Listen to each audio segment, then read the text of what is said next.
నా పేరు గోపాల్.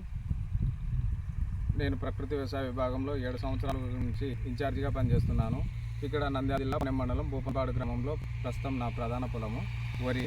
ఇందులో ముఖ్యంగా నేను PMDS 5 సంవత్సరాల నుంచి ఈ ప్రధాన పొలంలో వేయడం జరిగింది. ముఖ్యంగా 30 రకాలు, ఫస్ట్ సంవత్సరం PMDS 12 రకాలు వేసాము, తర్వాత 18 రకాలు, 3వ సంవత్సరం నుంచి 30 రకాల నవధాన్యాలు వేసుకోవడం వల్ల నాకు చాలా ఉపయోగకరంగా ఉంది. తర్వాత నాటు చేసుకోవడం, బీజాంతంతో నారశుద్ధి చేసుకొని నాటుకోవడము, తర్వాత గట్లపైన బంతి, మునగ, అరటి, బెండ, మట్టిక, సద్ద, వంగ, ఆముదం అన్ని మొక్కలు విస్తరించి అన్ని పెట్టడం జరిగింది. అదేవిధంగా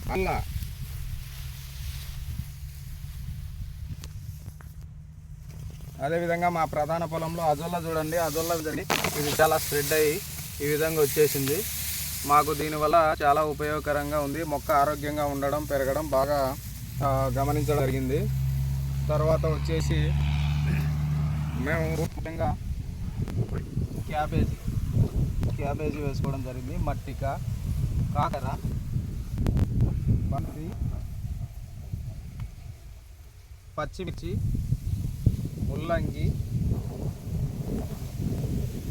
బొప్పాయ, వంగ, బెండ, అరటి, కంది ఇవన్నీ గట్లపైన నిర్మించుకోవడం వల్ల నాకు మిత్ర పురుగుల సంతతి బాగా పెరిగి నా ప్రధాన పంటకు వచ్చే పురుగుల నుండి మేము ప్రధాన పంటను కాపాడుకోవడం జరిగింది. గట్లపైన బంతి ఇవి విస్తరించినాము. ఇప్పుడు నా పొలము బాగా నేను దిగుబడి కూడా బాగా ఆశిస్తున్నాను. తర్వాత దీంట్లో ఘనజీవామృతము మేము గత 4 సంవత్సరాల నుంచి సంవత్సరము ఘనజీవామృతం కానీ కషాయాల ఇన్పుట్స్ కానీ నాకు గణనీయంగా తగ్గాయి.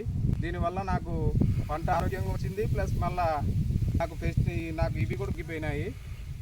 ముఖ్యంగా PMDS ఎల్సే పంటలో వేయడం వల్ల ప్రధాన పంటకు అయ్యే ఖర్చు కానీ, మన కషాయాలు కానీ, దిగుబడి మనకు భూమికి బలానికి వేసుకునే ఘనజీవామృతాలు కానీ కూడా తగ్గించుకునే అవకాశం ఉంది. ఇది నా ప్రధాన పంట.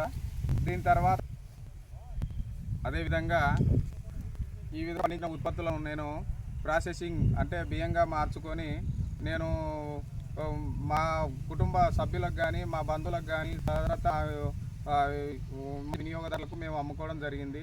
దీని టేస్ట్ కానీ అవైలబుల్ చాలా బాగున్నాయని అంటున్నారు వినియోగదారులు. దానివల్ల